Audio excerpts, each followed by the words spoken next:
شروع اللہ کا نام لے کر جو بڑا مہربان نہایت رحم والا ہے۔ ان فرشتوں کی قسم جو ڈوب کر کافروں کی جان کھینچ لیتے ہیں، اور ان کی جو مومنوں کی جان آسانی سے نکالتے ہیں، اور ان کی جو تیرتے ہوئے جاتے ہیں پھر لپک کر آگے بڑھتے ہیں، پھر دنیا کے کاموں کا انتظام کرتے ہیں کہ وہ دن آ کر رہے گا جس دن وہ زلزلہ آئے گا، پھر اس کے پیچھے اور زلزلہ آئے گا۔ اس دن لوگوں کے دل خوف زدہ ہوں گے اور آنکھیں جھکی ہوئی۔ کافر کہتے ہیں کیا ہم الٹے پاؤں پھر لوٹیں گے؟ بھلا جب ہم کھوکھلی ہڈیاں ہو جائیں گے تو پھر زندہ کیے جائیں گے؟ کہتے ہیں کہ یہ لوٹنا تو سراسر نقصان کا لوٹنا ہوگا۔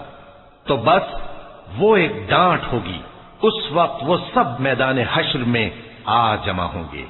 بھلا تم کو موسیٰ کی حکایت پہنچی ہے جب ان کے پروردگار نے ان کو پاک میدان یعنی طویٰ میں پکارا اور حکم دیا کہ فرعون کے پاس جاؤ کہ وہ سرکش ہو رہا ہے، پھر اس سے کہو کہ کیا تو چاہتا ہے کہ پاک ہو جائے اور میں تجھے تیرے پروردگار کا رستہ بتاؤں تاکہ تجھ کو خوف پیدا ہو؟ غرض انہوں نے اس کو بہت بڑی نشانی دکھائی مگر اس نے جھٹلایا اور نہ مانا، پھر لوٹ گیا اور تدبیریں کرنے لگا۔ سو اس نے لوگوں کو اکٹھا کیا، پھر بلند آواز سے بولا، سو کہنے لگا کہ تمہارا سب سے بڑا مالک میں ہوں۔ تو اللہ نے اس کو دنیا اور آخرت دونوں کے عذاب میں پکڑ لیا۔ جو شخص اللہ سے ڈر رکھتا ہے اس کے لیے اس قصے میں عبرت ہے۔ بھلا تمہارا بنانا مشکل ہے یا آسمان کا؟ اللہ نے اس کو بنایا، اس کی چھت کو اونچا کیا، پھر اسے برابر کر دیا، اور اسی نے رات تاریک بنائی اور دن کو دھوپ نکالی، اور اس کے بعد زمین کو پھیلا دیا۔ اسی نے زمین میں سے اس کا پانی نکالا اور چارہ اگایا اور اس پر پہاڑوں کا بوجھ رکھ دیا۔ یہ سب کچھ تمہارے اور تمہارے مویشیوں کے فائدے کے لیے کیا۔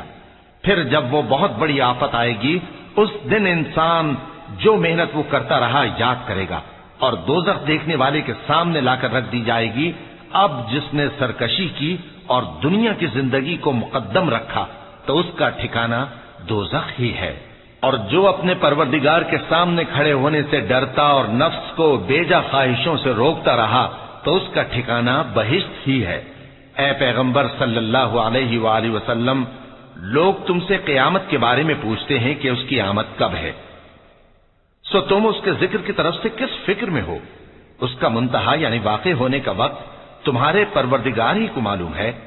جو شخص اس سے ڈر رکھتا ہے تم تو اسی کو ڈر سنانے والے ہو۔ جب وہ اس کو دیکھیں گے تو ایسا خیال کریں گے کہ گویا دنیا میں صرف ایک شام یا ایک صبح رہے تھے۔